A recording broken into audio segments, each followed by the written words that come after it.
Live from a bunker in the heart of the Ozarks, a podcast that still can't work out the incredible acting of horse-riding apes. It's Sif Pop. Welcome to Sif Pop Weekly, streaming live most weekends or available to download later in your podcast feed, unless, of course, you're a patron. Patrons get perks! Patrons get those perks. Woo!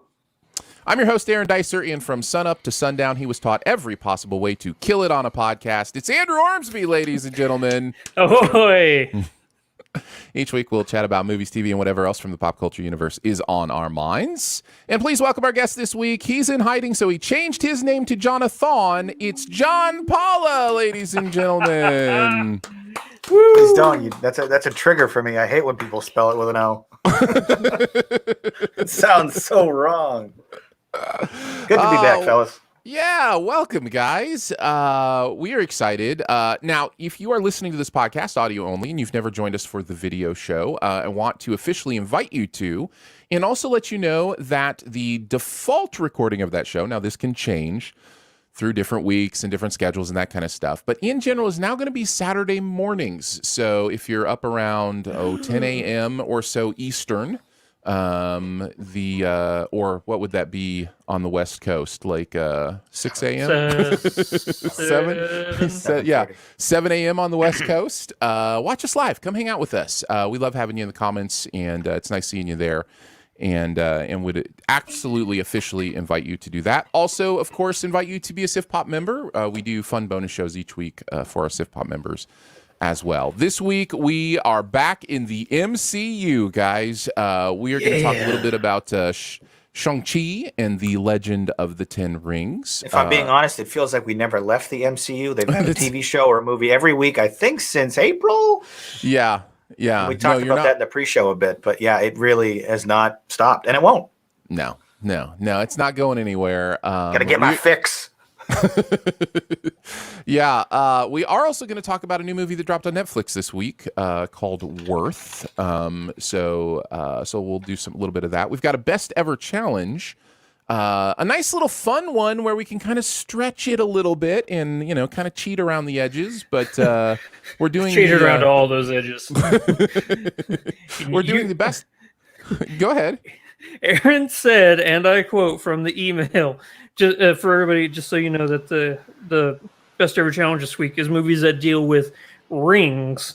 And per Aaron, he said, feel free to be creative with rings. And the examples he gave were boxing rings and circus rings and Olympic rings. I took that liberty of rings and creativity. So just an FYI. I'm excited to hear it. And then, of course, we'll do some buried treasure as well. I'm excited to get right into this, guys. So if you're ready, let's talk a little bit about Shang-Chi and the Legend of the Ten Rings. Shang-Chi must confront the past he thought he left behind when he is drawn into the web of the mysterious Ten Rings organization. This is Marvel's kind of relaunch into the MCU. Black Widow was kind of a transition piece in many ways. Of course, I mean that on the film side. Obviously, there's been some TV shows that are doing some of that work as well. But this really feels like our first big standalone, let's move into the next phase Marvel movie. So I'm excited to talk about it with you guys. It stars Simu Liu as Shang-Chi. Awkwafina is in there. Tony Leung in there too. Michelle Yeoh. Lots of great stuff going on here, as well as some fun surprises along the way. What did you guys think? Did you like it, love it, dislike it, hate it, or it was just okay? John, start us off. I really liked Shang-Chi and the Legend of the Ten Rings, and I'm excited to talk about some of the things I didn't like, but by and large, yeah, definitely well entertained for the 2 hours. Okay, so heavy into the liked it. Andrew, what about you? Ditto! I really liked it. Can't wait to talk about the things I didn't like. Yeah, it's like the stuff. What does this podcast become? But the stuff we liked, I think, is so obvious. Like it's a Marvel movie. Like we kind of know we're going to enjoy a lot of the basic stuff here. Mm-hmm. It's almost boilerplate at this point. Okay, but the stuff I didn't like is maybe where there's some nuance and some discussion.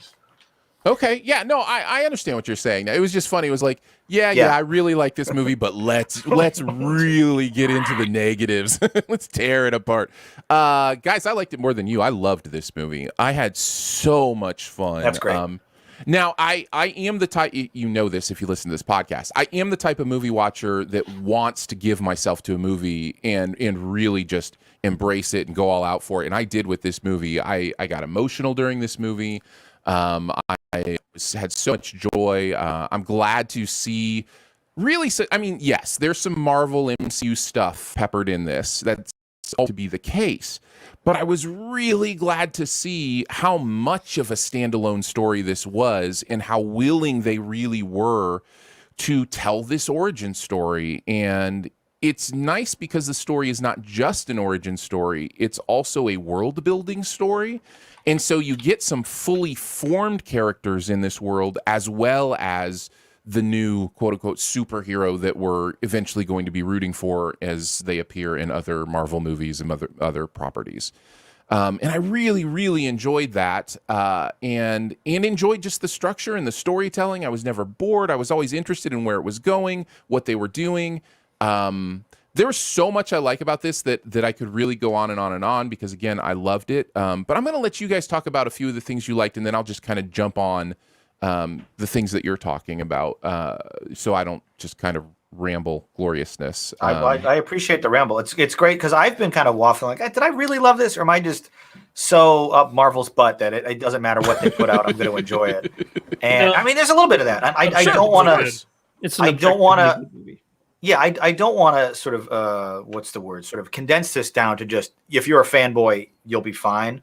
But I think there's a lot of things in here to satisfy people, fans of Marvel.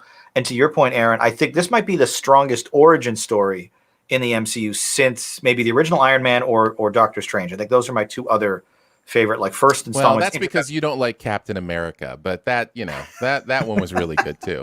Was it? I don't like Captain America. The movie, not that I love the characters, not that first movie. Right. Yeah. But yeah, I think it doesn't go without saying, because we're going to say it. This is a podcast. That's the whole point. But the choreography and the fight sequences in Shang-Chi are probably the best in the 25 picture franchise. I don't think there's a probably about it. They are absolutely the best. It's that's what I said. I wanted to say it almost goes without saying, because it's such an obvious, like, yes, the stunt choreography, the fights, they were so well photographed, they were so well choreographed, that you actually got to see movement and dynamic flips, punches. And there's an entire sequence on the side of a building with some scaffolding, and they use it like they're doing the uneven bars, going up and down and across, and throwing in kicks and jump. And it was so awesome. It was such a neat, dynamic fight sequence that I don't think we've seen in any Marvel movie, or probably any good action movie in a long time. Like a really dynamic and exciting fight on a unique location like that was just photographed in a way that you could actually follow it. And a good fight that you can actually understand the real time threats and the progression of who is winning this fight at this moment. Where is the next kick going to come from? When you can actually follow that geographically and spatially and visually, that's a sign that you're doing it correctly. And I think for the first time in Marvel, they really nailed good stunt fight choreography. Yeah. I totally agree. Here's the thought I had. The fight choreography is not just good because it looks great, which it does. It's not just good because you can follow it, which you can. It's also good because it's story relevant. Yeah. There are story plot relevant things happening in the way these characters fight and what they do, and the fights come at crucial story relevant places. So yeah, all of that is handled so well and so beautiful. My thought with a lot of the movement and the fighting and the choreography and even a lot of the elementals, I'm just going to pretend like this is my Last Airbender movie, and the others don't exist, because I was like, oh man, see, you can do it. Like, this is so great. But yeah, anyhow. I was going to say to that point, Aaron, the initial fight on the bus, this out of control bus careening down the streets of San Francisco. It's a fantastic sequence. But from a narrative perspective, this is the first time we see Shang-Chi do anything. And it's sort of our introduction, as well as Awkwafina, to oh, shoot, you're a martial arts master. And every time he does a move, it's like, oh, he's actually better. He can't just throw a punch. He can do a spinning kick around a bus pole. And I think that entire sequence works well because we're discovering in real time how skilled and capable he is. Yeah. And it looked cool. Yep. Andrew, what's a positive from you?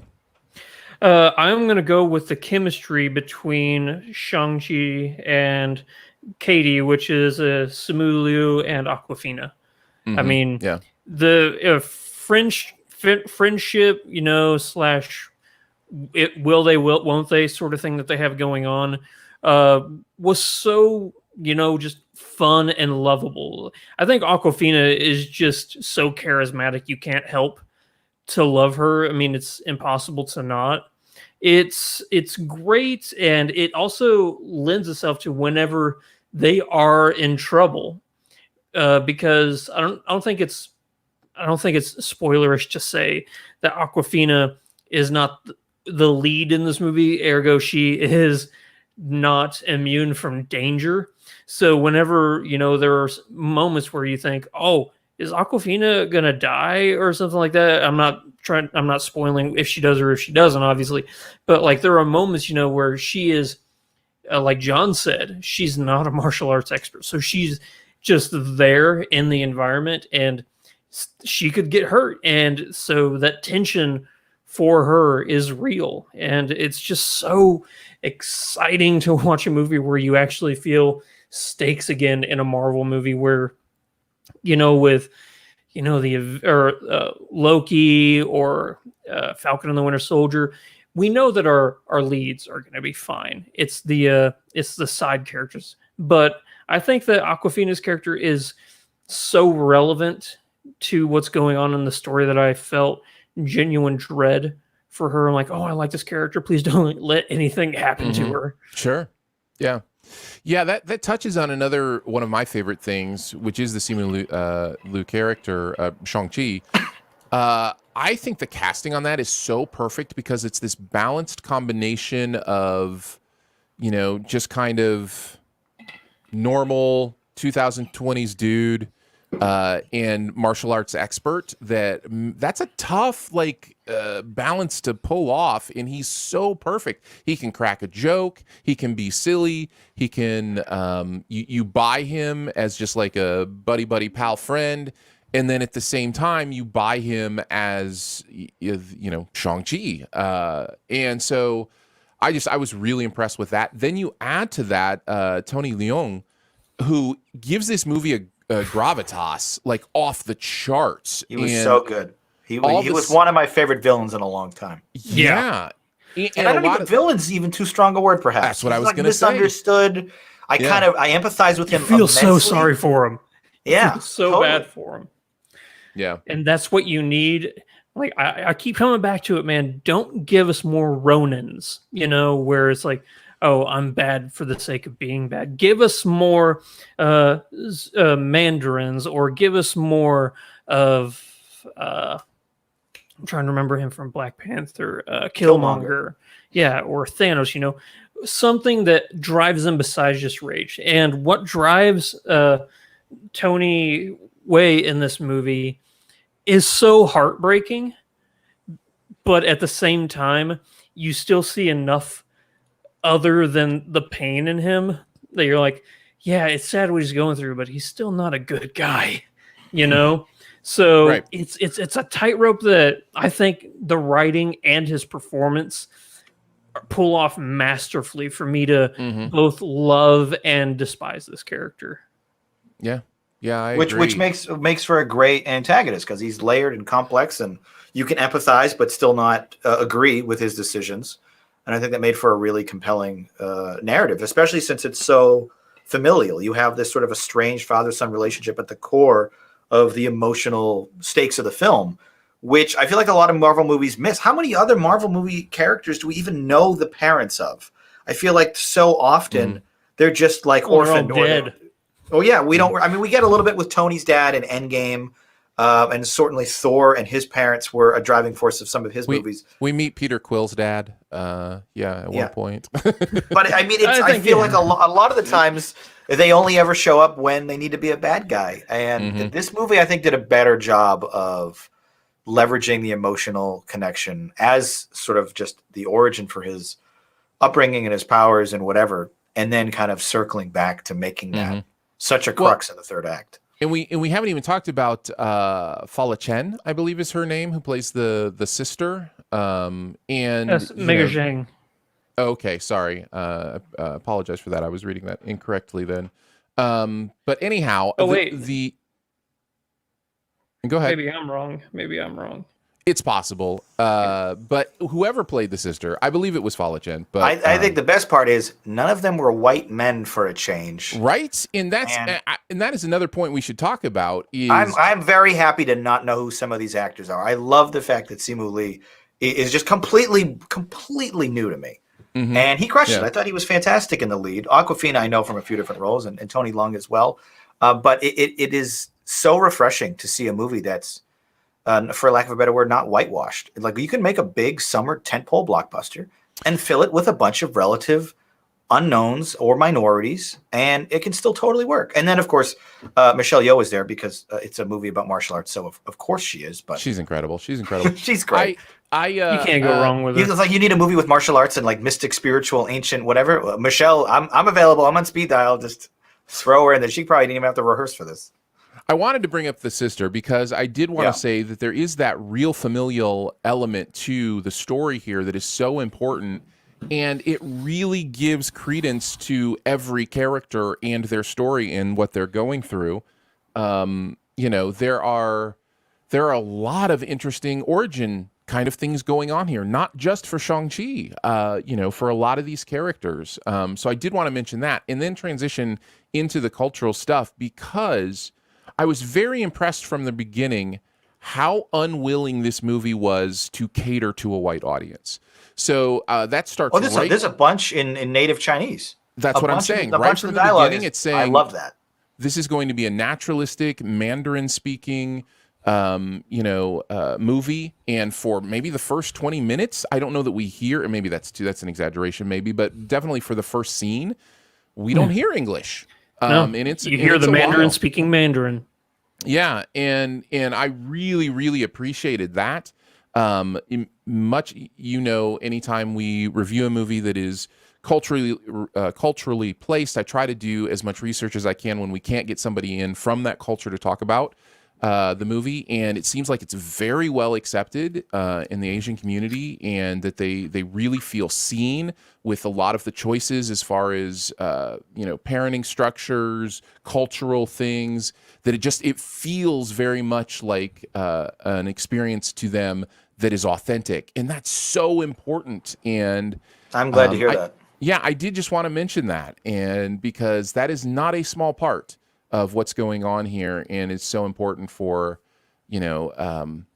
us to be able to watch movies with empathy and go, okay, this is what it's like to exist in a different culture. These are the things I'm learning. These are the ideas that I can broaden myself with, and I really appreciated that about this movie. So yeah, good stuff there as well.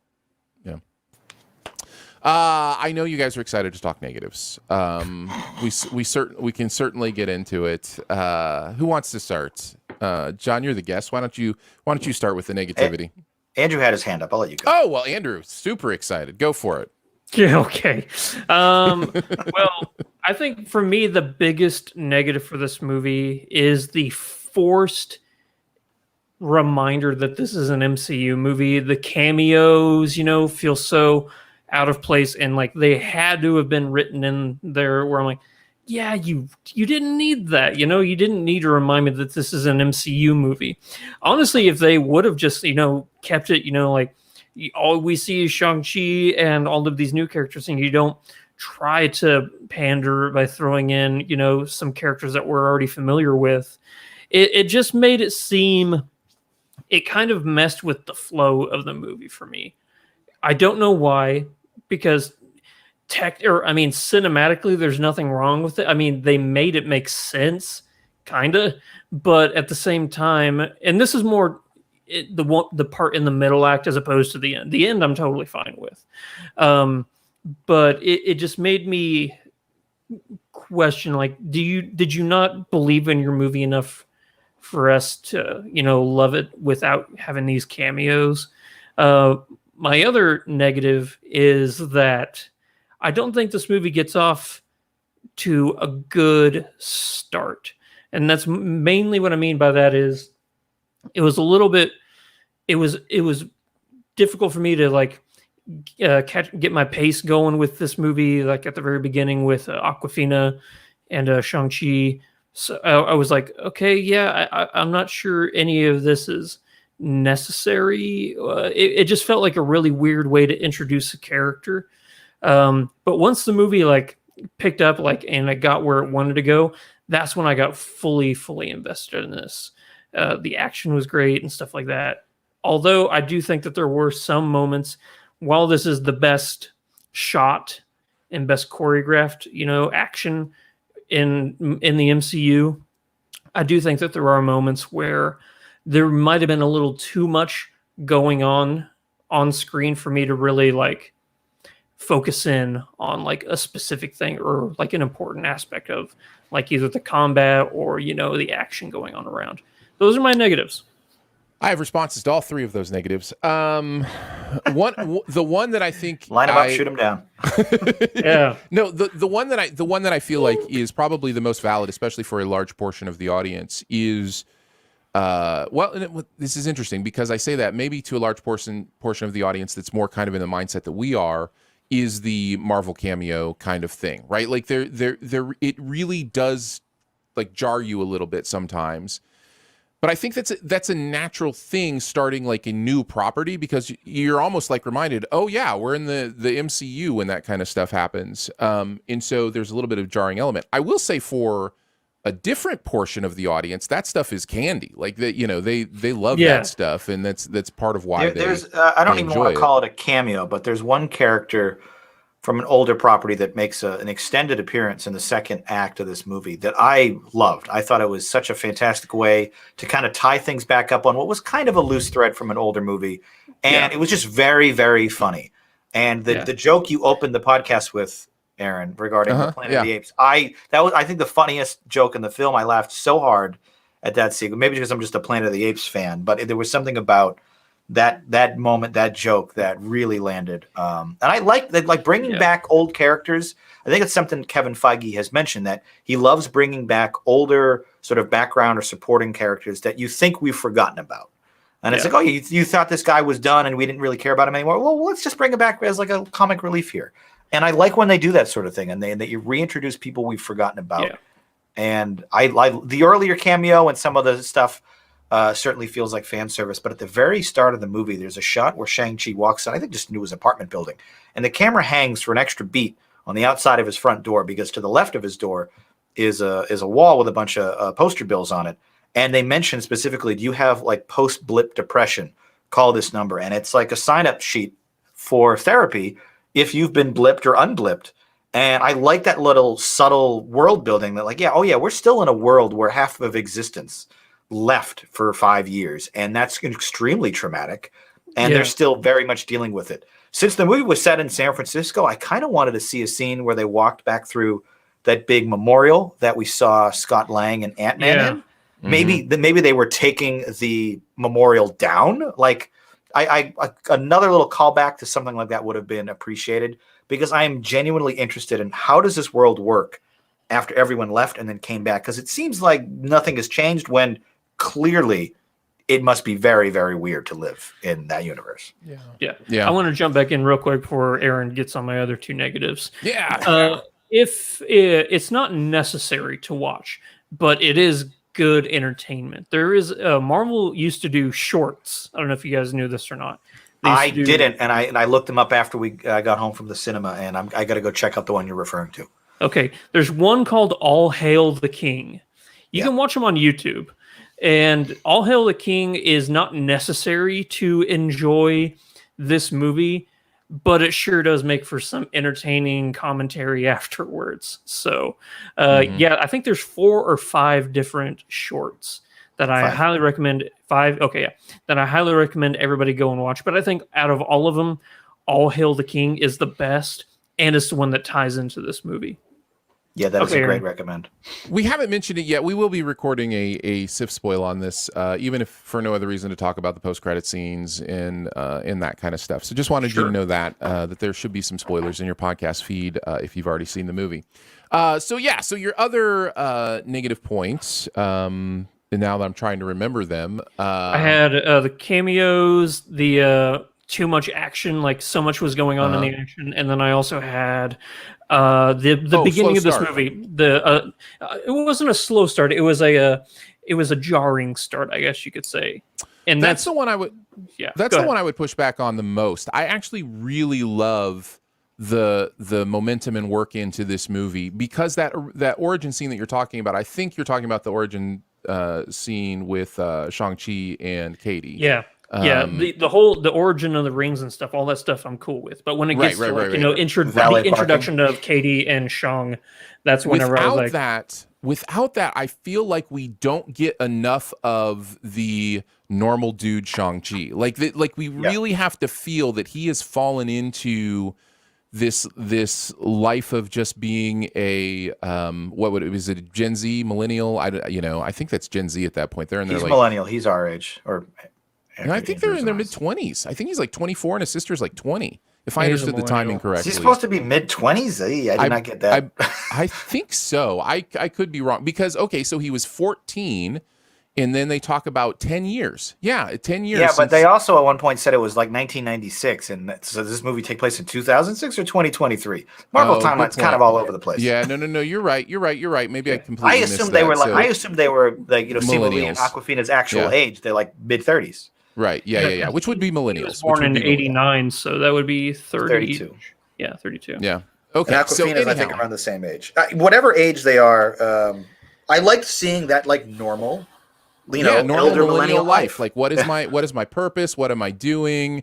Like, why do I have to pursue some sort of big job? Why can't I just do something I enjoy? And like, so seeing all that stuff for me leading to the bus scene was perfect. It wasn't too much of it. It felt like just enough for me to go, oh, like I know who this person is before there's a big reveal. Right. And so, so that's the one part that I'm mostly disagree with. As far as too much action goes, I don't know. What I mean by that, it was the screen was cluttered in time. Right. Yes. Yeah. I want to make sure that I'm not like, there were too many fight scenes. I'm like, no. No, you spoke it clearly. Okay. Yeah, that there's too much to pay attention to. I think this is an issue that Marvel has had to deal with for a long time. I think it's very emblematic in the climax of Endgame. Everything is just like a muddy brown mess. It looks like you just let a bunch of ice cream and hot fudge melt into the bowl. It tastes fantastic, but there's no clearly defined contrast in any of your colors, flavors, or scoops. And the end of this movie especially is just there's stuff flying everywhere, and there's like bow and arrows, and there's creatures, and there's swords, and there's fights. People are bleeding and getting shot. Like, who are these people? I don't know. It doesn't matter. The edits are too quick, and the shots are too blurry and muddy. And it's just I miss when you would have just really clean and sharp, slow cinematography and slow edits. And that is not quite how Marvel does it, especially their big third act fight sequences. And I was kind of disappointed that this movie, it has a few really great emotional beats that are small scale with one or two people, and those work. And then they sort of widen out, and it's like, yeah, but look, big monster and giant fight, hundreds of people, everyone's at risk. Okay, but I don't care about that. I cared about the individual. And I think whenever it focuses on that, it works. And when it sort of pulls back and goes to this big wide fight where literally visually you cannot make heads or tails of like what is water, what is monster, what is battle, what, like everything is just like a muddy soup. Mm-hmm. And Marvel's kind of the end of Black Widow was the same way. It's just everyone's falling from this aircraft carrier, whatever it was. And it's like, okay, what is this, an explosion, a piece of shrapnel, or is that Scarlett Johansson? I can't tell. And I don't care. And they've done this in a few movies now where it's just like, let's throw everything and just make it a big faceless horde of monsters and debris and explosions everywhere and hope that we can just generate excitement through noise. And that's not the way to do it. And I think a lot of it is an attempt to hide CG as well. Yep. I mean, there's so much computer-generated stuff going on in these big scenes, and that was my main negative. And what I was kind of going to bridge to from your negative, Andrew, is that there is a lot of CG in this, and some of it's kind of obvious. None of it's terrible. I don't think any of it's terrible, but it's got some of that puppeteer effect in a lot of these big action scenes, especially the final one. Yeah, my only pushback on that specific note is I think that puppeteering works well with the wire work style of martial arts that they're doing in this movie. Well, sure. Yeah. A lot of that crouching tiger hitting. Yeah, exactly. Jumping over the water. But of course, and stuff. you have Michelle Yeoh. I think she's contractually obligated to do wire work in any movie she's in. But Absolutely. But you gotta sweep the leg and bring it around into that little. Exactly. Can we talk? I don't know if we've talked about it. How beautiful this movie is. No, talk about it. The vibrancy of the colors, the like we're talking about with the wire work and stuff like that. Whenever I watch movies like Hero or Crouching Tiger, Hidden Dragon, I see beauty in not only the stylization of like the surroundings and stuff like the flowers and stuff like that, but also just the movements themselves can just be gorgeous. It's beautiful combat, and that's something that you only see in Eastern style movies like this. And to see it finally make its way to the MCU is really exciting. I think this might be one of the most beautiful movies that Marvel has put out. Yeah, I agree. It's gorgeous. It's definitely really beautiful. I loved it. Any final thoughts? Anything else you want to say about Shang-Chi? 2 post-credit scenes. That's true. They were both very good, in my opinion. We'll talk more about that in the spoiler cast. The one thing I want to mention, there's a subreddit I subscribe to called Movies Circle Jerk, and it is a very sarcastic group of people that just sort of rag on folks like us, a bunch of the 30-something male white YouTube critics. But I love it because I appreciate that 30-something male YouTubers. Thank you. That makes me feel really good. But there's a pejorative that's very common, very kind of meme-ish in that community. I'll use the less vulgar term, which is cape stuff, right? Cape, you can kind of feel what stuff would substitute for. And it refers to just any one of these, like Zack Snyder movies or Marvel or whatever, that's just like, hey, they have capes and they fight. Like, everyone, give them money. And I totally get that sort of pejorative and that derogatory essence that, like, yes, it's just another cape movie. It's just like... And a lot of Shang-Chi, I think, for those types of detractors or naysayers, I don't know if it'll win a lot of people over because there's a bunch of stuff, especially in the third act. It's like, oh, great. Another monster, another sword, another fight. We've seen it. Magic punches. But I don't know. There's something about Shang-Chi that, for me, it sort of transcends a lot of those baseline boilerplate complaints that we've heard and seen hundreds of times already. And I think it works because of the characters and the introduction of a lot of new mythos and just a new style. Like, this is martial arts and like Asian cinema morphing and blending with the MCU in a way that kind of worked for me. So I think even if you are normally sort of derogatory towards normal cape movies, this one I think was a little bit better. And I think the same pitfalls exist. If you never have loved a Marvel movie, you're probably not going to be won over by this. But if you've kind of been on the fence with a couple, I think this is better than the average for sure. Yeah. The bamboo skyscraper fight felt more like something you'd see in Rumble in the Bronx as opposed to a Marvel movie for me. I'm like, okay. There was a moment where they kind of kept locked off to a wide shot and all the action was sort of progressing from screen right to screen left. And I kind of was like, for a half a beat, I'm like, are they going to do an Old Boy style oneer where he just has to like punch everybody from left screen to right screen just to get out? And I was really, they kind of did it, but I mean, they used a lot more edits. They didn't stick to that one shot. But I love that idea of like, you have to get to the exit, and in between you and there are 15 other people equally as well versed in martial arts. And you're on a rail. You can't move left or right. You have to go straight through. Yeah. And that's a good comparison. Anytime you get compared to Old Boy in martial arts, you're doing well. He also didn't have a hammer. Yeah. There's a good difference. That's right. Well, I had one more thing. Now I have 2 more things because you mentioned that scene, and I did have to say it probably was the highlight of my visual experience. That scene. Number one, I felt real danger. The height gave me like a real sense of peril, and that's kind of rare for me in a movie. And I felt real peril there. The way they used reflections to highlight the fighting. Ooh, yeah. And I don't just mean direct reflections of the fighters. I mean reflections of screens, like LED screens that would be on the glass on the building so you could see the fighters better, and then the rest of the building would almost be blacked out. There was a lot of really cool silhouette style. It was great. Man, there were so many great choices in that scene. I had the thought, I think this is the first time I've ever had this thought. Take it for what it is. I had the thought, I can't wait to watch this at home on my 4K TV. That is a good thought, to think that you're going to get a better experience at home, but maybe. Right? Isn't that interesting? I was at an IMAX showing. Like, you know, it was giant and gorgeous, and yet it would have been crisper and clearer at home, which is a really interesting thing to think. So, but yeah, maybe the first time I've ever had that. My one last thing was going to be about the relationships in this movie. I really bought into them. Yeah, that's, I think, a big reason why it worked for me as well. I talked earlier about getting emotional during this. I think there is a real message here about the idea of loving someone through forgiveness. So not just the idea of forgive and forget, forgive and move on, forgive and leave them behind, but forgive and love. And even the way the visuals happen here with some of the, again, I mentioned how story-based a lot of the fight scenes are.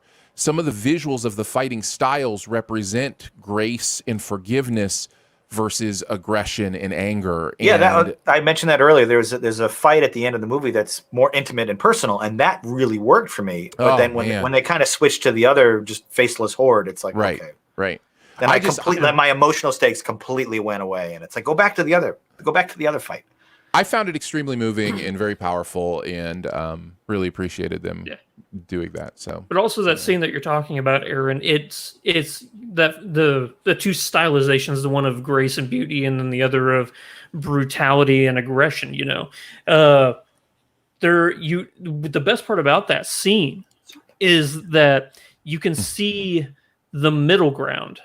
You know, in between both of them, you see the bridge, as it were. That makes, I guess, bridge is a good transition to our next movie, because they talk a lot about, you are not the bridge.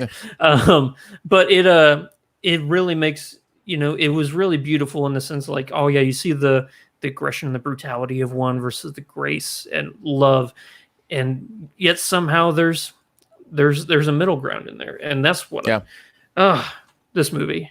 You know what? I love it. I'll say I love it. Hey, we got him up to 11. Woo! Yeah, I am genuinely pleased and surprised that we all liked it. I thought for sure I would be kind of the outlier this week, because it's been getting maybe not mixed reception, but I have seen plenty of average or below average scores for this. And I saw it opening night, 7 p.m. So I actually love doing that, because when I leave the theater, my opinion is the only one that I've actually heard from. Right. I haven't been a chance to been influenced. And I remember the same thing coming out of The Last Jedi. And I know, Andrew, you hate it, but like I came out of that being like, was that the best Star Wars movie ever? I have no frame of reference, but personally I thought so. And then I read a lot of stuff online. I'm like, all right, maybe I'm a little too high on the horse right now. I'll come down a bit. But coming out of this movie, I really, really liked it. And then I was like, am I crazy? It seems like everyone else is kind of lukewarm on it, but I'm glad you guys are at least on my side. Oh, I loved it. I loved it. It was really solid. I have it too now. I have it at 8th in my MCU rankings. Whoa, so, yeah, I haven't even. It's way up there. I got to re-rank mine. I think this might be definitely top half for me. So this is within the top 12. And I think certainly one of the strongest origin films since Doctor Strange or the original Iron Man. I think if I had to rank those, the introductory films, those three. Yeah, I'm going to have to see it a couple more times before I can really get a general idea where I'm going to put it on my list. So and I may I got to watch it again. Oh man. That's not a bad thing. That's good. All right, that's Shang-Chi and the Legend of the Ten Rings. Let's move on and talk a little bit about worth. Kenneth Feinberg, a powerful DC lawyer appointed special master of the 9/11 Fund, fights off the cynicism, bureaucracy, and politics associated with administering government funds, and in doing so, discovers what life is worth. This is kind of brings back a little bit of the Spotlight team, right? You got Michael Keaton and Stanley Tucci in two of the main roles, kind of a similar feel of working through a very difficult situation. And Michael is trying his best at a Boston accent, so I immediately was like, "Is this Spotlight 2?" It's like it's a procedural movie. It's a process movie. They have a problem. They have to fix it. There's no true antagonist, and I love those types of narratives where it's just like people against a problem. Yeah, and this was an interesting one. So you got Keaton and Tucci along with Amy Ryan and many others jumping in here to tell a true story of what the U.S. government tried to do to help out the victims of 9/11 in an attempt to keep them from suing the airlines and completely crippling the economy. So, yeah, what did you guys think? Did you like it, love it, dislike it, hate it, or it was just okay? Andrew, why don't you start this time? I'm gonna go with just liked it. I liked it. Okay, right in the liked it camp. I was gonna say low liked it, but no liked it. John, what about you? I'm right around the same. I'm right in the middle, maybe high side. I liked it. Yeah, I'm dead on and liked it. I don't think there was enough here for me to go high side. I liked it. Not enough bad here for me to go low side. I liked it. It is one of those interesting movies where liked it feels a little strange. Like, it's more like, man, I love watching 9/11 victims claim insurance money. Right. Exactly. That's my genre. So there's a little strangeness there. But John, you seem to kind of border on the high side. I liked it, so maybe you start us off. What are some of the things you really liked about I Worth? feel like as we talk about it, we'll find I like it just as little or as most as you guys. But I think there was emotionally, there's a couple moments in here that are really powerful and actually started to make me tear up a bit. But all of those moments sort of trade on actual raw real life stuff. Mm-hmm. And the movie doesn't manufacture that emotion. It's just like, oh, here's a woman crying about the loss of her husband because he died in the Twin Towers. And it's like, yeah, that's terrible. It's been 20 years next week, and it's still raw. It still hurts. I just went to the 9/11 memorial in Manhattan just for the first time a month ago. So a lot of this stuff is very fresh on my mind. Very powerful experience, by the way, if you could ever visit in person. Mm-hmm. And I think that stuff works really well, but how much credit do we give the movie for that? I think outside of that, a lot of the procedural stuff is like, how interesting is it to watch like a claims adjuster adjudicate like how much someone's life is worth based on their projected salary into the future. Well, this guy's a CEO. He worked for Cantor Fitzgerald, so he would have made $20 million over the next 20 years. But this lady's a janitor, and she only made $30,000 a year, so her life is only worth $350,000. Like, that's a very philosophical question, and the movie never quite. I guess it kind of tackles it in a way that ultimately you have to just take each case individually. And it's an interesting dilemma, and it's an interesting narrative, but I don't know if it's like really entertaining or cathartic. And I don't know, I guess I left the proceedings maybe unmoved by the central narrative and more affected by the personal stories clearly pulled from real life that were woven into it. And everything with Stanley Tucci I thought was fantastic. I wanted way more of him. He was on rare form in this film. Yeah. I love Tucci. I'll watch him in anything. Andrew, some thoughts, some things you liked about it? Something that I think this movie did very well, especially in like the first 20 minutes of this movie, is it transported me back to that day. I felt like I was reliving, like I remembered. I'm sure you guys do too, but I remember exactly where I was, what I was doing when I found out, and I was like, as I was watching this movie, and you see like the video, the actual like the real footage from that day, and it's being shown. I'm like, oh man, I'm back in high school, and I'm watching it on TV, and it's one of those rare moments where a movie, and obviously it's the subject matter that does it, that it can do that to you and you feel like a different person again. And you're like, oh, I just, the horror and the pain and the sadness was reignited, I guess you could say, from how I felt. But something that's only exacerbated by what I think is what this movie is really relying on is the like John said, the people coming in and telling their stories about their loved ones and stuff. The power of this movie lies in those monologues, you know. Absolutely. So that's really the driving force of the movie, but you can only do that for so long until you have to, you know, find something else that's substance for the movie to actually, you know, feel like a movie as opposed to, you know, like a dialogue, a dramatization. Yeah. And that's what I think the big problem with the movie is that the driving force of this movie is a set of numbers on a whiteboard, and it leaves for a very anticlimactic movie. Like powerful and emotional, but anticlimactic as I think far as a narrative. It was weird to follow Michael Keaton as the protagonist because he's just the you know the special master of this the Victims Compensation Fund. Whereas, and we got threads of it. There are some ancillary characters that come in and out of the movie that carry the weight of the emotional crux of this. But, and that's not to say Keaton's character doesn't have an arc. It's just I feel like we needed someone else in the center of this to really drive a more fully fledged, emotionally driven, cathartic through line that like we see them before, during, and after 9/11. And a question I want to posit is, say you, I don't know, have been living in a cave for 20 years and you have not heard of 9/11 or you were not old enough to remember it. Does this movie land as effectively if you don't have a personal connection? If you don't remember where you were on that Tuesday morning, does this movie still work as well? I don't know. I don't know. I think you need that. I think that context is. I think the movie knows that context is there for most of its audience. Yeah, I would say normally if you have to rely on outside books, novels, experiences to appreciate a movie, then the movie hasn't done enough of its own work on its own.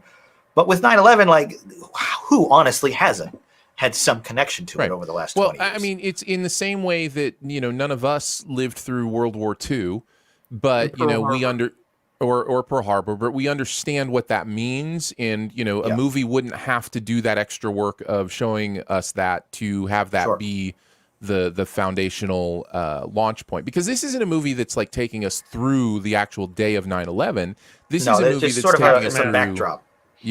Part of the aftermath. And I will say this, anytime you're dealing with 9/11, I mean, honestly, it is still reverberating in the news to this very day as we withdraw from Afghanistan, right? Like the idea of the reverberations of that day in our choices and the way we see the world and all those kind of things is way too vast to really try to, you know, completely cover in a movie like this. And I don't think the movie needs to do that, because what this movie is choosing to do is to focus on those who lost family members, lost loved ones, and say, what was our government's responsibility to them? How well did that process go? I don't think the movie deals very well with the actual conundrum at the heart of it. The idea of what is a human, and I think you were kind of saying this, John. I fumbled my words a bit, but please, execute that phrase better than I could. No, I felt like the core conundrum, because this movie is really three different types of movies, right? It's part documentary, because we're hearing actual stories from some of these people were the actual people who this happened to. Yes. I thought, I'm like, are these people actors? Or are they just actual relatives? Because it's very easily they're very small little cameos and interview style. It's a little bit of both. So it's part documentary.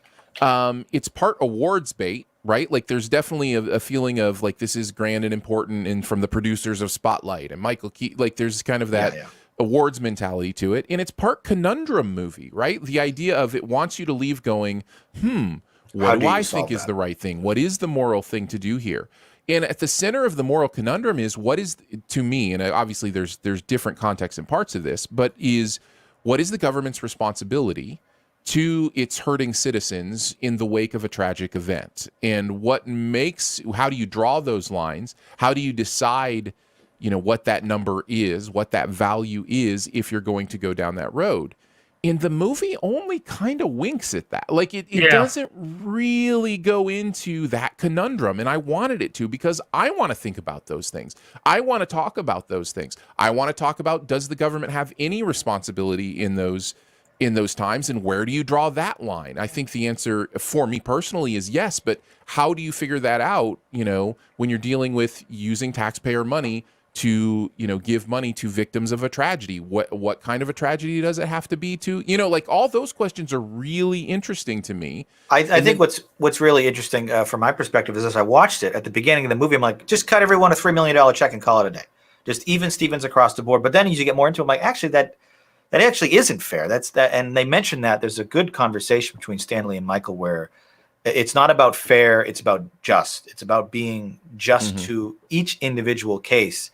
And then the more you watch the movie, the more you realize that, like, whatever your inherent or initial thought or answer to that conundrum is, maybe there isn't like a blanket solution to this. It's just a really complicated equation that has no easy answer. And indeed, the movie doesn't really answer it, which was frustrating. They kind of arrive to their goal, but they don't really tell us individually how did they convince each person? What did it actually take? What is the worth of each human life? I was kind of miss maybe some more of that mathematical process where they actually just can't. No, actually, here's your number. Are you okay with it? And why are you okay with it? And we didn't really get that. Yeah. So I feel like, it's a movie that's doing some interesting, compelling things.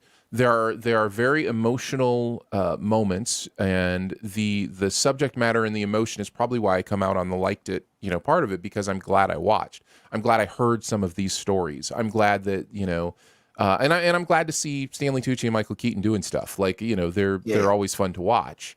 But it's a bit of a jumble as far as what this movie's trying to do and actually what it accomplishes.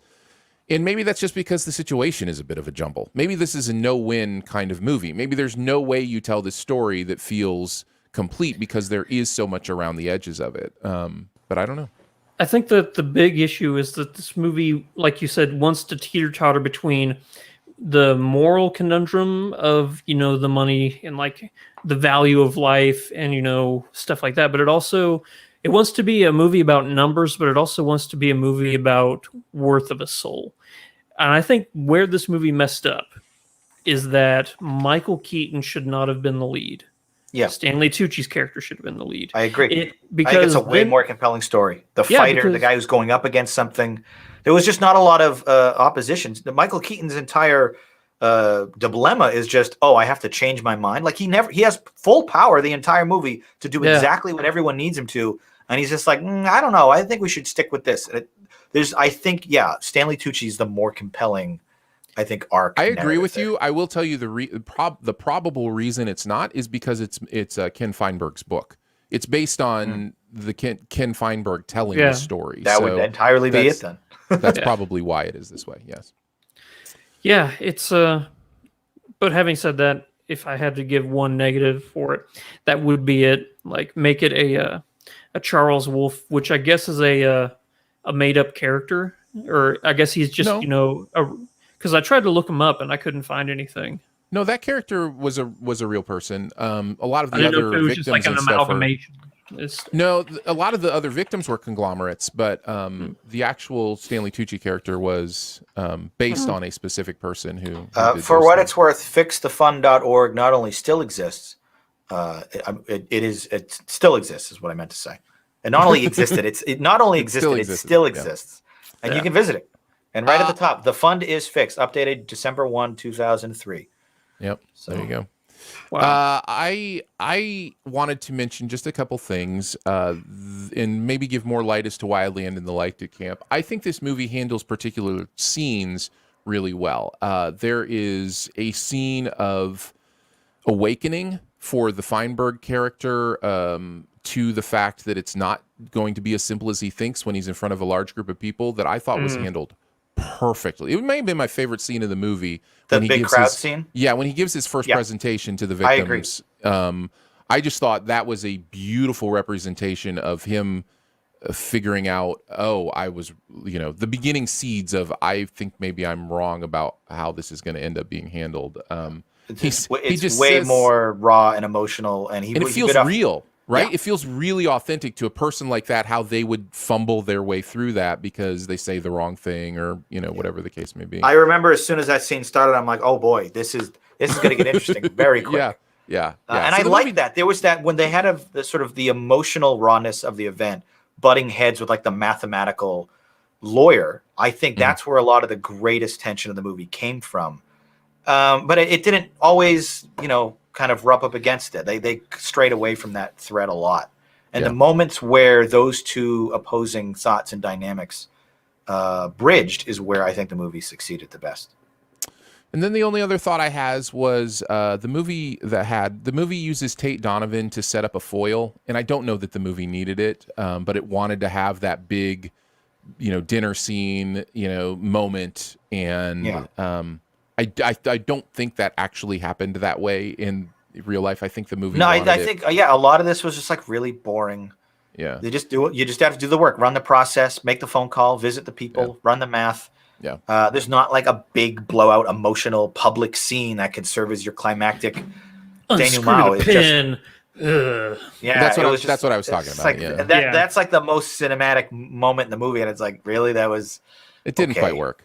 Yeah, and it felt like a false foil. So yeah, I thought that there was a lot of like cheesy dialogue in this too. Like whenever, somebody's going tit for tat with somebody, like whether it be Michael Keaton and Stanley Tucci or the Tate Donovan, like somebody will say something and then there's like the CSI Miami taking off the sunglasses. Well, if we do that, then we got to do this. And in the background, I can hear the Who going, yeah. Those kind of moments, they kind of took me out of the movie. But then, you have movies like whenever they're talking about the Donato family, where they make it personal and they really focus in on a singular character, or the that stuff worked. Yeah, or when they focus in on the character. For me, what I thought was the most powerful scene in the movie was whenever Amy Ryan went to go and see the parents of one of the victims who's Virginian and gay, so he doesn't get benefits. Yeah, exactly. And just that conversation, the denial in that family and the mother and dad was just so heartbreaking. That for me was probably the most emotional part of the whole movie. And I'm very thankful and appreciative that in the 20 years since we have corrected that. Yeah. We now live in a country where people like that can get benefits from their deceased partners. So we've made some progress. Yeah. And then the phone call she has to make to him. Oh, that's a great scene. That's a great scene. Oh, honestly, it's weird to say this, but every moment without Michael Keaton is a great moment in this film. Like he is, and it's not to downplay Michael, who's doing fantastic work here, but the lead character in Worth is the worst part of the film. I think we kind of hit. I will say, I just said my favorite scene was, him in front of that crowd. So I mean, he is in some good scenes too. But and I'm not saying he's terrible, but I think compared to all the other best moments I enjoyed, the stuff with him was kind of lower on that list. Well, the most effective moments were without him. Yeah, it's because for a majority of this movie, he is not the one dealing personally with these people. Yeah. So, ergo, he is the one who has the least amount of his scenes have the least amount of emotional impact. Yeah. Which is a curious narrative choice to kind of thread your entire screenplay through a kind of an outsider who doesn't really connect to it until the very end of the movie. But yeah, I enjoyed it, but I think now that we've discussed it, I've kind of been able to pontificate a bit on what I didn't like about it. And I think it was all the other characters I enjoyed more. Listen, at the end of the day, I think the good stuff is good enough if you're already subbed to Netflix to just throw it on. This is definitely a recommend for me. Definitely recommend this. I totally agree. I just if you're in the right mindset, it's rough. Right. Yes. Yeah. Well, hey, the 11th is a week away. If you really want to just relive that day on the 20th anniversary, pop on Netflix and get a box of Kleenex and maybe just cry yourself to sleep.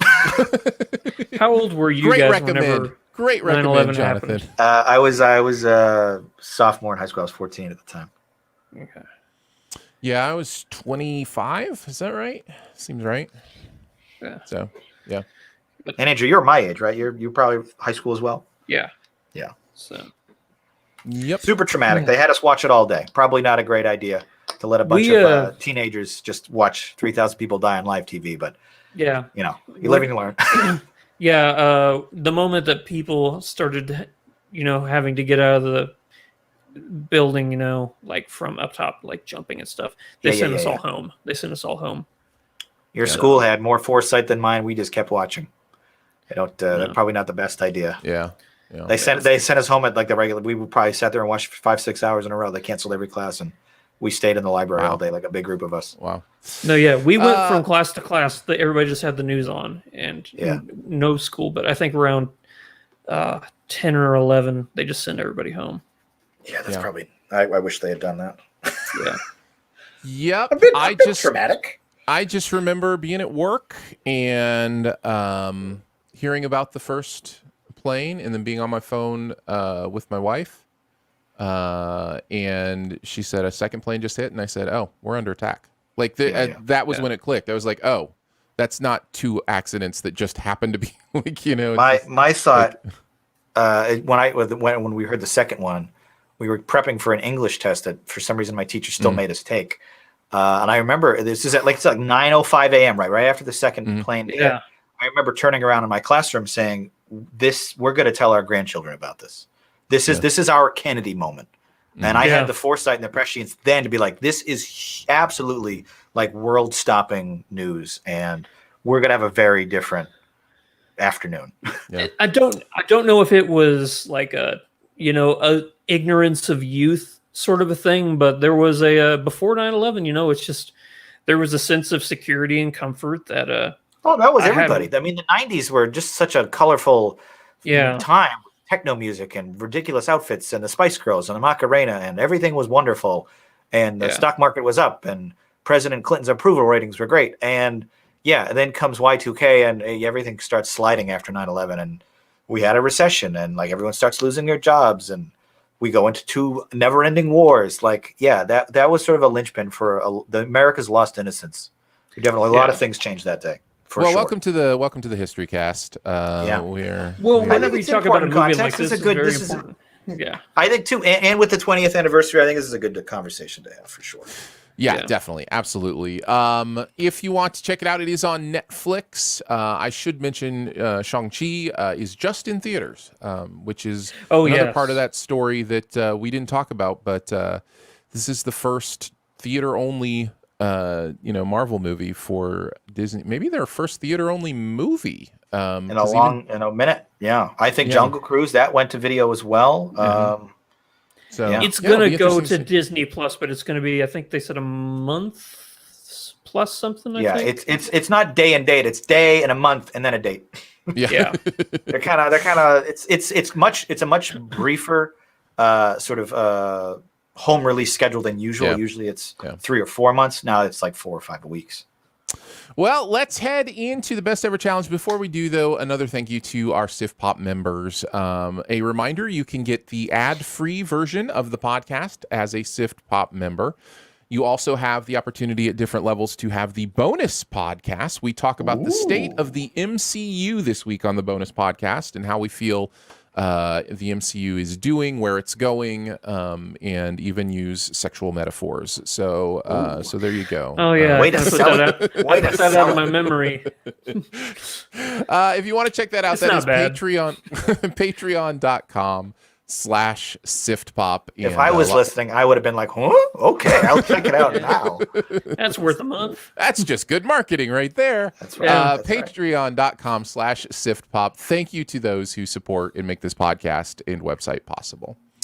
All right, let us move into the best ever challenge. Best ever movies featuring rings. And yes, let's be creative on this. I'm excited to see how creative you got. We'll go from I wonder what our number ones is going to be.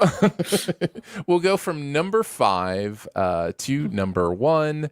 I think I may get pushed back on one of these as a bit of a stretch, but for the most part, I think these make sense. There's one movie I think we're all going to have. Can we agree before we begin that all of the Lord of the Rings movies will just be treated as one entry? Correct. Okay.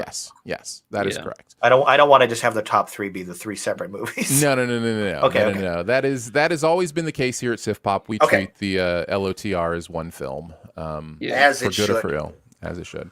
All right, number 5, Andrew, kick us off. What's your number 5 movie featuring rings? I only have 1 or 2 that I think are going to be my Saving Private Ryan movies, but for number 5, this one's pretty safe. I'm going to go with Miracle. Yeah, I had that at 5 as well. Yeah, Okay. I had that in my honorable mentions. Just missed my list. Yeah. This may be one of my favorite sports movies ever. It's so good. It's so freaking good. This movie is so amazing. I rewatched it for the 40th anniversary. It was I think earlier this year, right? Or was it last year? Was it 80 or 81? It was last year. It was No, it was 81. Yeah, so it was February 81. of. So I watched it whenever the 40th anniversary came around. And yeah, it's just. It's so formulaic. It's just like the rousing speech and the comeback from, but it was real. It happened, and it was one of the greatest comebacks in the history of sports. Yeah, I love this movie. It's so good.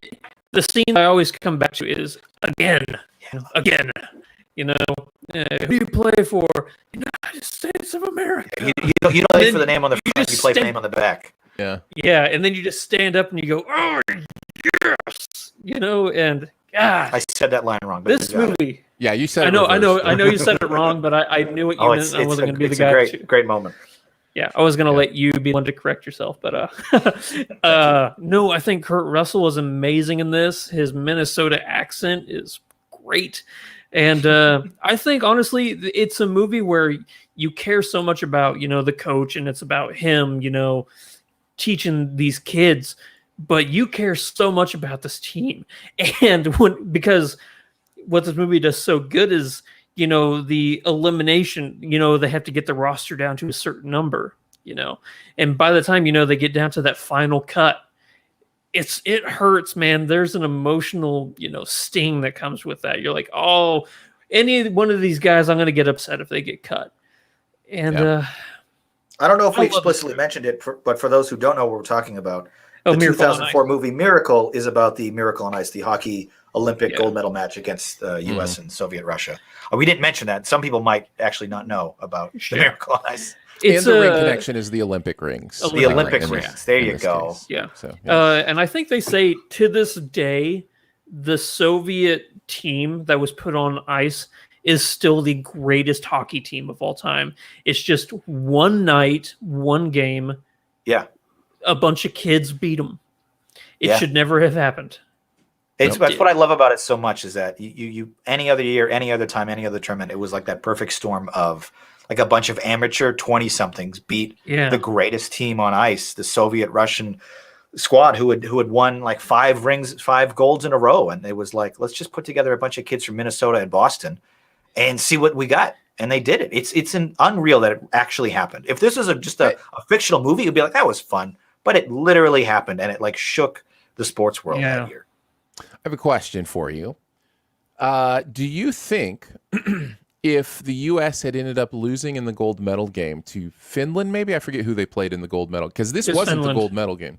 No, this was the game before.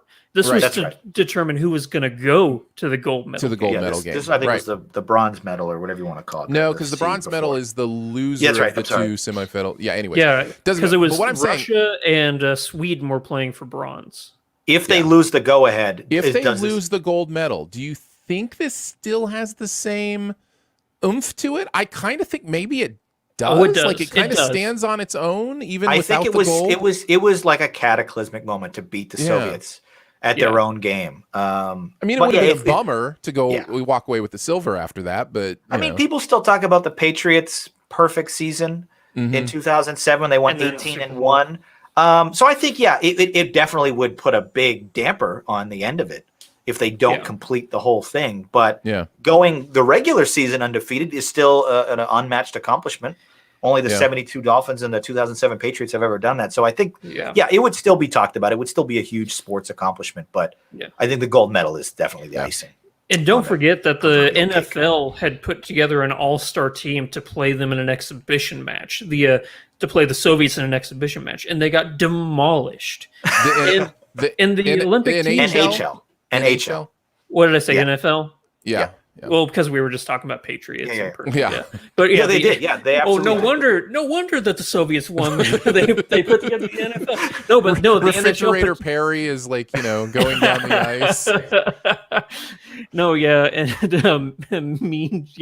but they had they put together this all-star team, and the Soviets demolished this NHL all-star team, and then a bunch of college kids.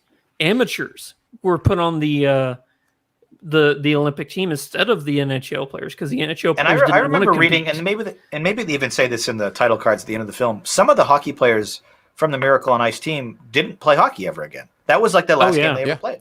Yeah. That was the last year they ever did it.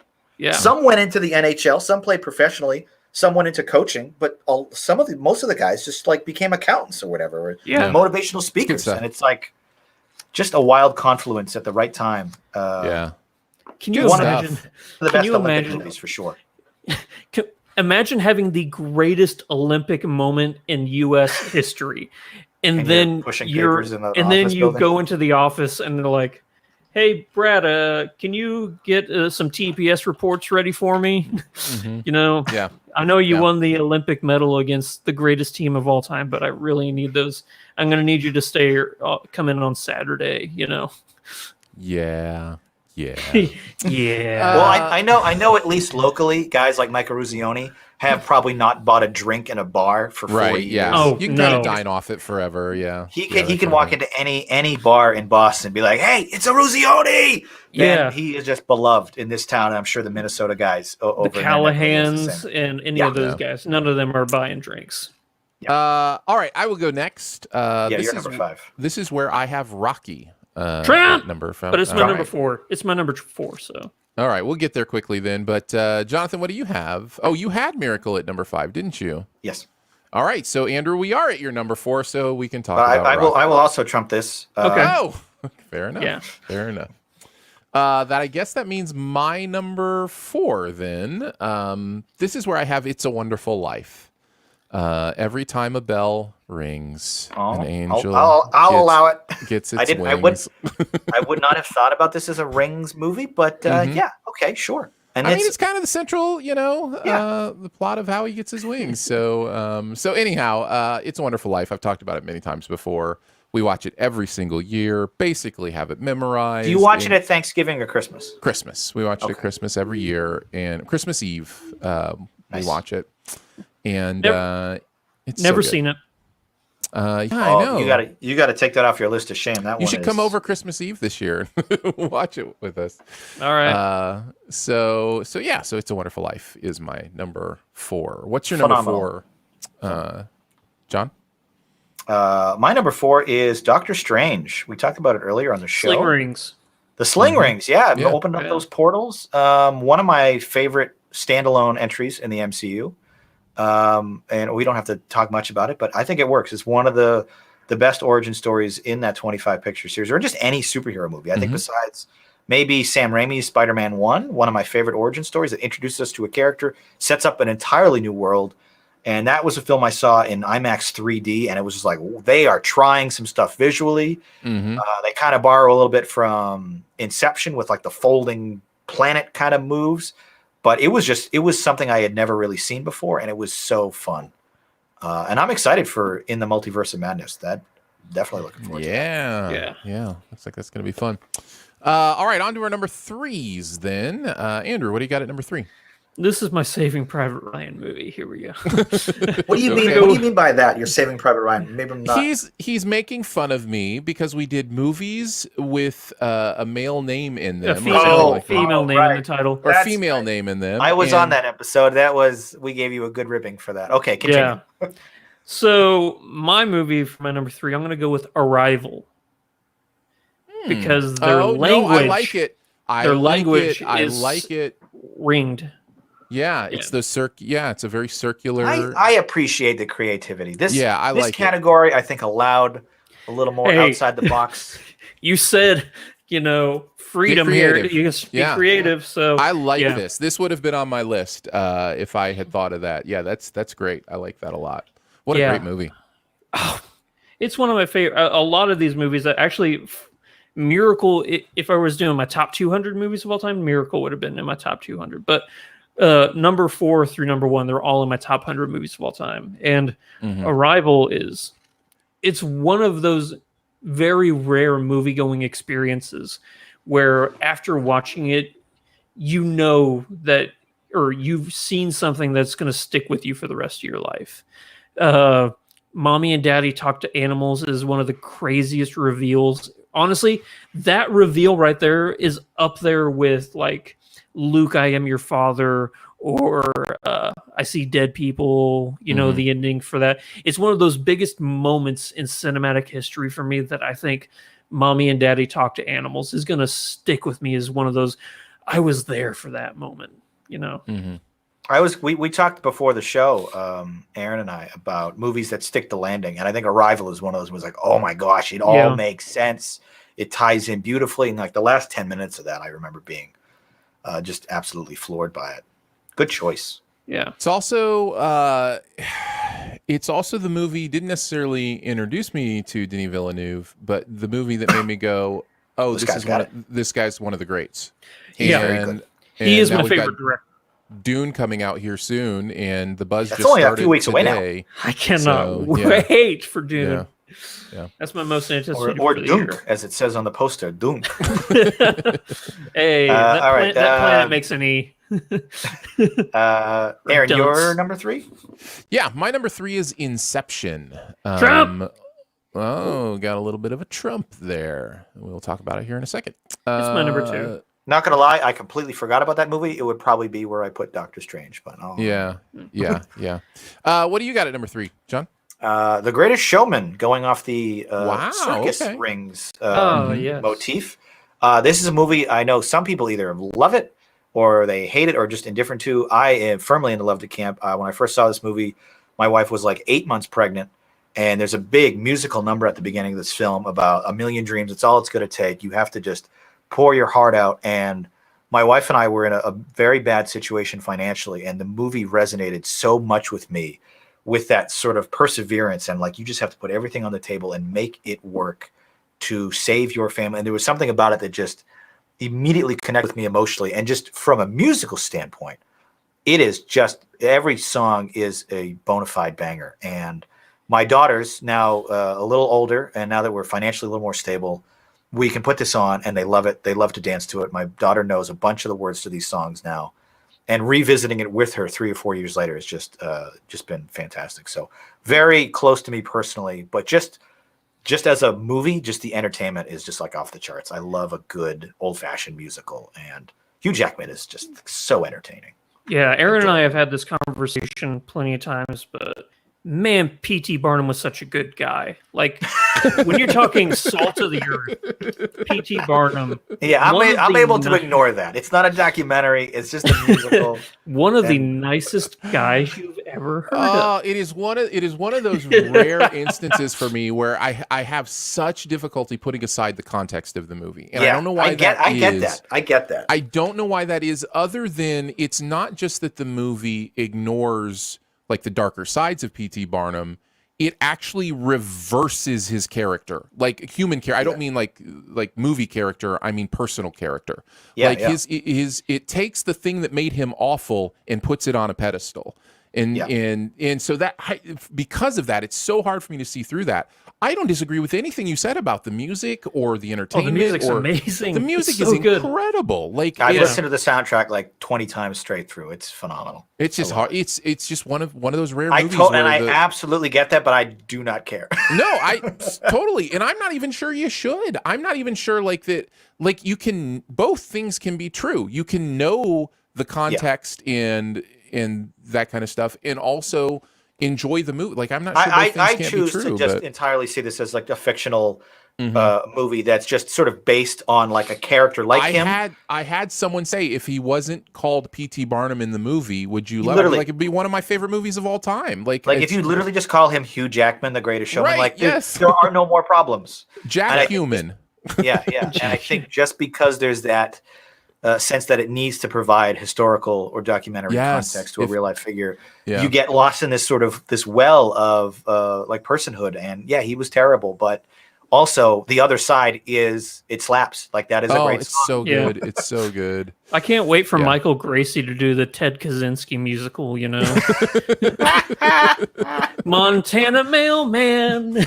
Oh man, that would be... Will you send my stuff to my friend? I would watch it. All right, so that's what I had at number 3. So we're on our number 2s. So Andrew, what do you got at number 2? This is where I have Inception. Okay. Yeah. All right. The Wedding Ring. A lot of controversy. Yeah, it's not his totem, but he does only wear the wedding ring when he's in a dream.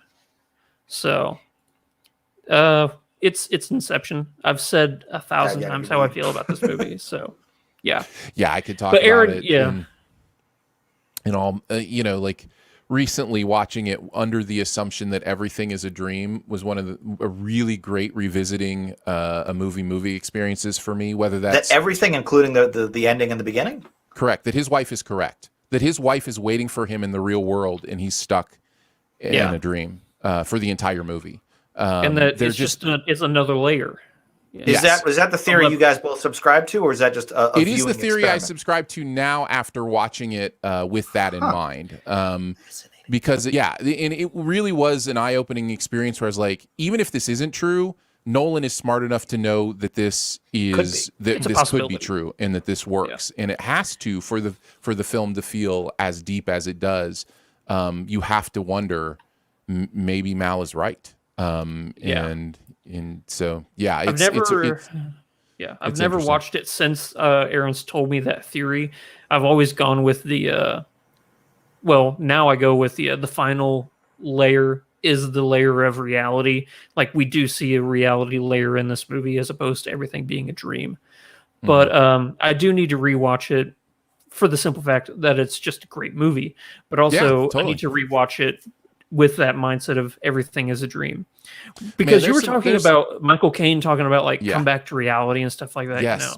There's some stuff that the Michael Caine character says in that feels like maybe he's been inserted to get him out and is trying to incept him into understanding things. Like he says some really specific things about, come back to us, which make kind of sense in the scene, but make more sense if he's trying to pull him out of a dream. It's man. I kind of want to see a fan edit where the movie the thing doesn't topple over, but then you just cut to like Bob Newhart waking up in bed and be like, I just had the strangest dream, and then that's the movie. That's the ending. Yeah. Or perhaps more appropriately, Leonardo DiCaprio waking up in Bob Newhart's in Vermont.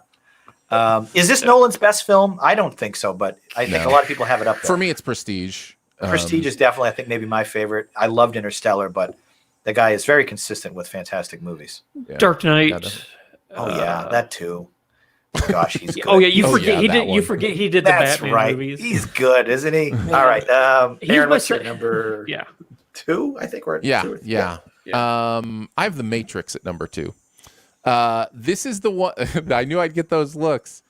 You gave me a ride, so you gotta. Yeah, no. This movie depends a lot on ringing phones. The idea, ringing. Okay, that is so smart. Oh, that's smart.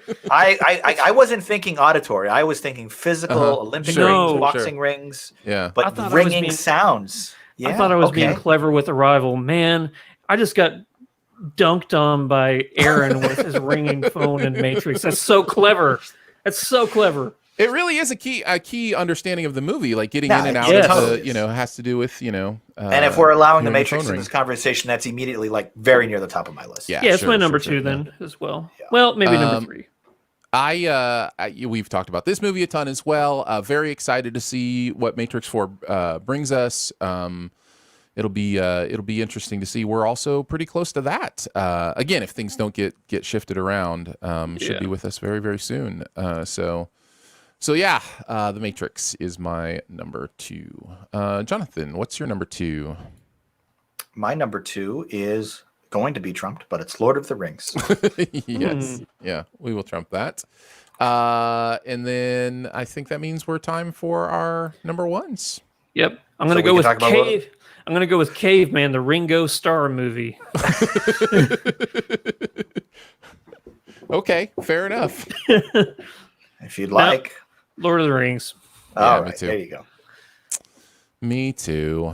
Well, I think we don't need to be said. I don't know that I will say, I guess what I will say, if you haven't found someone who has the 4K transfer they did and watched it on a nice TV, it is it's the best I've ever seen the movies.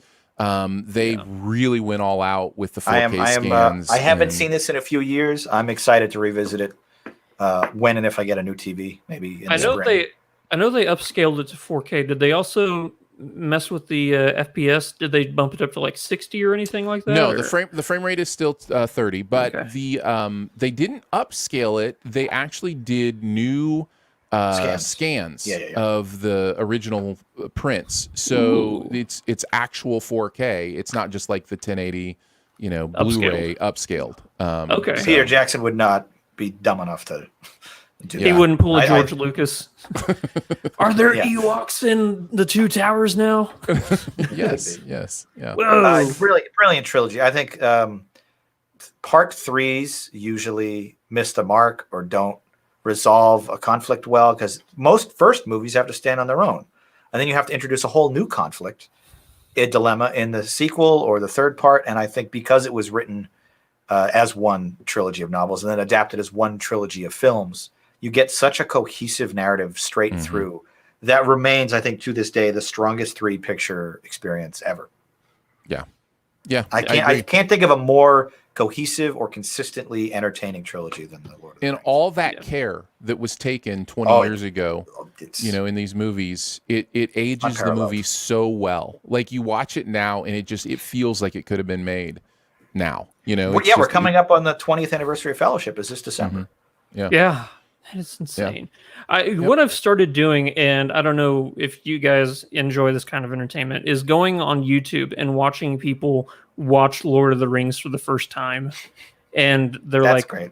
It's so amazing. Like, especially in Fellowship of the Ring, the "you shall not pass." Like, ooh, I get it. I get the meme now, and it makes sense. And I'm like, and then Gandalf falls, and then they cry, and like, yeah, I went through every single emotion that you were going through right now. It's a lot of fun, but yeah, I mean, I haven't checked out the 4K because I genuinely thought it was just an upscale instead of reshading and stuff like that. So yeah. Well, they shot it on 35, so we'll get a good scan if they did their homework. Yep.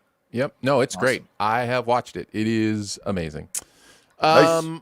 All right, I think that means you have Rocky at number 1. Is that right? I actually have Rocky 2 at number 1. Oh, okay. All right. Which, for my money, greatest sports movie of all time. Best ending to the whole Rocky franchise. Best movie in the Rocky octology, whatever we're at now. And the Rocky franchise has a lot of really solid films, including Creed. The first one, obviously. The fourth is a lot of fun. The sixth one is excellent. And 3 and 5 I can kind of leave, but the other 6 are excellent. And Rocky 2, I think, for me, is just slightly above the rest. There's just something about an underdog that finally gets his shot. And a lot of the same reasons I love Miracle, I love Rocky. He is just like the cinematic embodiment of like the underdog and that like comeback story, and watching him charge up those steps with an entire city of children chasing after him with Bill Conti's awesome theme playing. Like, you cannot get more pumped up than right before the fight in Rocky 2. It is just like, yes, I am in. Bring it. Love. Oh, whenever he's running with the kids and then he puts it in 4th gear and you see the kids just pulls away. Trying. Yeah. Oh, I love it so much. Rocky is my favorite sports movie ever. Yeah. And the original, right? Yeah, the original one. But I totally get Rocky 2 because they're for me, they're really close. They're both 10 out of 10s. And I actually have the poster of Rocky 1 here in my office. I like the poster better, and I like his whole life was a 1,000,000-to-1 shot. Great tagline. But I think 2 is just, for me, it edges it out, being slightly more, I think, interesting from a narrative perspective. And I love the romance where they kind of pick up where they left off in the first. Yeah. And they get married, they have a kid, and it's a great story. Yeah. And he wins. He wins the fight. He doesn't tie. He actually wins. Yeah, the 8 count at the end of Rocky 2 is one of the most like jumping up and down moments. Like the first time I saw it, like, get up, get up, get up. It's I'll remember that moment forever too. So I cannot fault you at all for having Rocky 2. No. I don't fault you either. I think the reason actually I put Rocky 1 above Rocky 2 is because he wins without winning. Like there's something really beautiful about that ending that I think I like more than the actual winning of Rocky 2. So the only one to ever go the distance was a nobody from Philly. Spoiler alerts for the Rocky movies that came out many years ago. If you didn't know. Is it really a spoiler at this point that Rocky loses in the first one?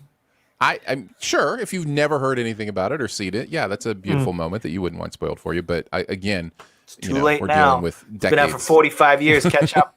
Yeah, seriously. All right, let's talk honorable mentions. I would throw out Raging Bull. I think is worth mentioning. Boxing Ring. Not actually a big fan of that one, but I'll allow it. I, Tonya was good, yeah. I, Tonya, another Olympics one. Phone Booth. Speaking of ringing phones, I really enjoy That Phone is an Booth. underrated movie. I think that movie I have is to rewatch. really good. I am surprised to hear you say that. I remember seeing it in theaters 20 years ago and thinking it was pretty interesting. Yeah. Yeah. No. The Sonic Eddie the the Hedgehog Eagle. I thought was decent. Sonic the Hedgehog, all right. Eddie the Eagle is Sonic the Hedgehog, an actual movie with rings. Yeah. Yes. As opposed to Stretch. You mentioned Eddie the Eagle, another good. God, I love that Olympic movie one. so much. It's such a feel-good movie. Andrew, A lot would like you, Rocky. A lot like Rocky in that respect.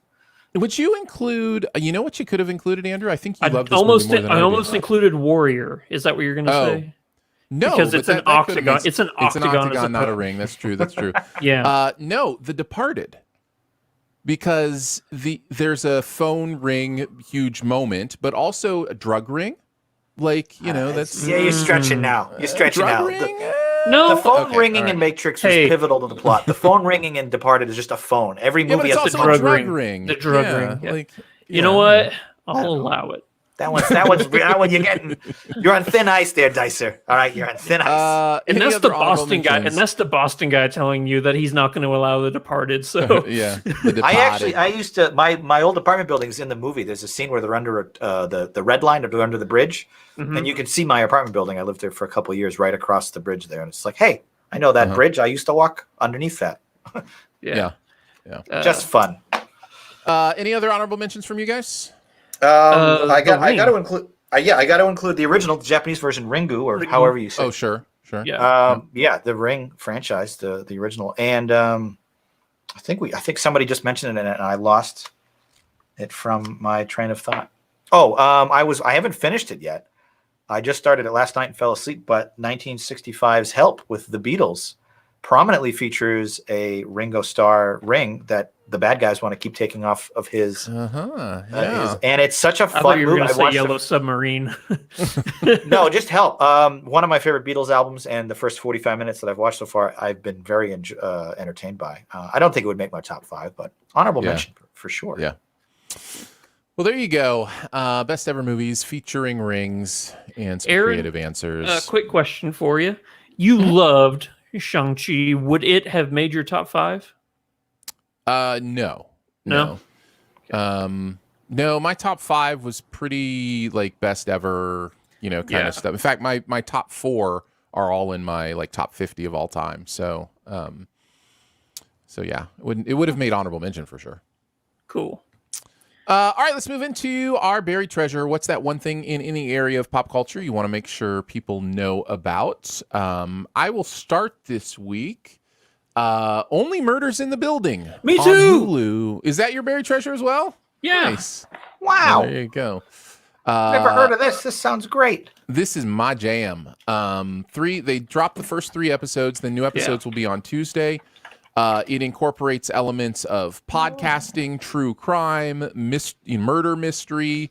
The funniest man to have ever lived, Martin Short, is in it. And the second funniest man to have and ever the lived, second Steve funniest Martin. man, I'm not sure I actually believe that, but I do believe Martin Short may be the funniest human to have ever lived. But yes, Steve Martin is great in it. Selena Gomez is great. She's the best She's actor. good. She's good. doing incredible work in this. I am loving it. Really, really enjoying Only Murders in the Building. As a little bit of context, the show is a TV show that we're watching based on a podcast that they're creating about a murder that happened in their complex. So the Only Murders in the Building is the name of the podcast as well, and it's because they were like, well, let's do other murders. Like, no, we're only going to do murders that happen in our building. And I just think that's hilarious and a great concept for a show in a podcast. And they are true crime lovers. They love true crime podcasts, so they decide to make their own. I have to watch this with my wife. She's going. It's so good. It's so good. Yeah, it's funny. It's clever. It's interesting. It does some like, it does cutaways that are really creative and fresh. And I'm really digging this TV show. So I love it is that- on Hulu. I love in the first episode where they get interrogated by the detective, and she's like, "Oh God, what podcast do you guys listen to?" You know, like she was like totally aware that these amateur podcast listeners are trying to solve a murder, and it's so funny. It's like that this is not the first time she's had to deal with this type of person. But I think that the three of them, the chemistry, we all know that Steve Martin and Martin Short are going to have amazing chemistry. What I didn't expect is that Selena Gomez was going to steal the show in a big way. But the three of them together is just so... It's like, I needed a show like this. A fresh, good show. Yeah. I'm ready. I'm ready for murder mysteries. I'm ready for that to be like the, bring back that genre in a big way with Rian Johnson doing more, Knives Out type movies and this and just. Well, you guys have definitely sold me on this. I will be checking. Fire it this up, out. man. Forthwith. Yeah, on Hulu. Which of the 17 platforms is it on? Okay, Hulu. Hulu original.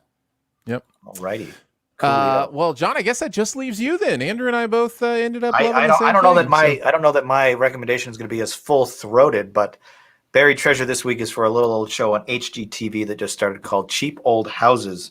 Not based on a podcast, based on an Instagram account of this younger New York couple who travel around the country taking photos and documenting and sharing houses that have some old vintage element to it, at least 100 years old in some cases, and can be purchased on the market for $150,000 or less. And my wife and I are in the process of buying a new house, so we've been looking at Zillow every day for months and months and months. And she's a big fan of Victorians and like old farmhouses and stuff. And this is an Instagram account that just shows you like, hey, if you're willing to put in a little bit of elbow grease, you can get like a 6-bedroom house for like $118,000. And what? That sounds incredible. If you like home building shows, if you like HGTV programming, or if you're in the market like I am, this is the kind of thing that it's a really fun watch because it's not the same formulaic shtick we always see on HGTV where it's like, here's a couple, this guy's a baker, this guy rides a unicycle, and they have a $6 million budget. What are they going to buy? And they look at 3 houses and buy one. This is just that is one of my least favorite parts about HGTV is the clients themselves and how annoying they are. So there are no clients. There's nobody in the show buying any houses. They're just looking at old houses and then showing you what it looked like before any renovations or what things you could update. And I like that it has a more historical perspective on like what used to go in this kitchen. Why did they have it this way? What was the purpose of this layout or this pocket door or this oven? And it's kind of neat to see how people would have lived 100 years ago or 60 years ago architecturally. And I think if you're into houses and architecturally interesting things like this, it's a really quick, fun little watch. They're only like 22 minutes long, and it's been a nice little show for us to watch when we just want to throw something on before we fall asleep. So they got to be doing a lot of shows in the Midwest then, because that's where you find the cheap houses. No, most of them are actually in the Northeast. A lot of them are like upstate New York, Pennsylvania, Massachusetts, where people are buying like 2-room schoolhouses for like $80,000 and then putting $50,000 into it, and now it's like this nice big house that they can live in. It's actually really neat to see what people can do to it and like what's available for such a cheap price with houses that are there. These aren't like abandoned, dilapidated homes. They're just, some of them just need like a little paint or like new windows, but by and large, they're livable for like $100,000 or less. And it's like, that's wild. Yeah. So it's kind of neat. It's if you love like e-shopping on Zillow, this is a show that kind of extends that into a program. It's on Discovery Plus. Okay. It's shocking the amount of HGTV I watch. So why not add another show to it? Like Chip and Joanna Gaines are my spirit animal, and the Property Brothers I love. Yeah. I think if you're the type of person that likes that type of programming or goes on Zillow a lot to look for things you have no intention of buying, Cheap Old Houses is that's pretty fun. Yeah. Nice. 100%. Very nice. That's Cheap Old Houses on Discovery Plus and Only Murders in the Building on Hulu. Well, we did it, guys. We managed to do a podcast I'm proud of you all that we were able to accomplish this together. Real Thank quick, you so much. real quick. Yes, I'll yes. throw this out as my buried treasure, just real quick. Season 3 of What We Do in the Shadows came out. Oh, that did debut as well. Yes, there you go. So there that we way go. we can add a third one. That is on FX and FX on Hulu the next day. Thank you so much for joining us today. Civ Pop is part of the Studio DNA Podcast Network. You can find out about other shows on the network at studiodna.media or by searching Studio DNA in your podcast player. Huge thanks to Andrew for hanging out with us again today. Thank you, buddy. Big thanks to Phil for producing the audio and video show. Thanks, man. Thanks to Drew for providing some of the visuals for the show today. Big claps. Yeah. And thank you to John Paula for hanging out with us again on your Saturday morning recording this. Tell us a little bit about where you want people to find your work. Let's send people to Letterboxd this week. There you go. Letterboxd.com/John Paula. I watched 67 movies in August. I actually slowed down quite a bit during the Olympics, but I peeled off 25 watches in a single week to catch up. I was just churning through good and bad. I watched a lot of stuff, and I'm catching up with some of my diary entries and adding a lot of reviews, including some stuff for movies that came out 112 years ago. So nice. If you want to hear my thoughts on like a 112-year-old D.W. Griffith film or movies like Shang-Chi, which came out yesterday, that's where you find them. I was going to say Shang-Chi, a remake of a 112-year-old movie. Either one. Either one. Letterboxd.com/John Paula if you want to check that out. Thank you to our Civ Pop members for giving monthly to make Civ Pop a real thing. Support starts at $3 a month, and you get access to bonus episodes at some levels, monthly video hangouts at different levels, all sorts of fun stuff. You can find out more at patreon.com/CivPop. Lots of ways to connect with us. Feel free to leave a comment, a rating, or a review at Apple Podcasts, or you can email us, feedback@civpop.com. And finally, if you're having a good time, your movie-loving friends will probably like the show too, so make sure you let them know about it and that listening is much easier than talking to an animal with no actual mouth. We will be back next week with The Card Counter and Kate, I think, are the two movies we'll be talking about next week, and we will see you then. Bye. Bye. Thank you to our live viewers. Appreciate having you guys around. Hey, Lollipop on with Rocky. So sorry. Yeah, So sorry we spoiled that's it. fine. But the premise really, like, everybody knows he's going to lose. That's not what you. The whole thing is he going to go the distance? You know, so that's what you can watch the movie for. Does Rocky go the distance with Apollo Creed? Does he make it to that final bell? So he's there you going the distance. Dun, dun. Good show. All right. Good discussion. I think we Yeah. Appreciate you guys. We're gonna record some spoilers now, so we're gonna say goodbye. But appreciate you guys hanging out with us. This will be the new time. Most of the time will be Saturday mornings, 9 a.m. Central, 10 a.m. Eastern. So we'll see.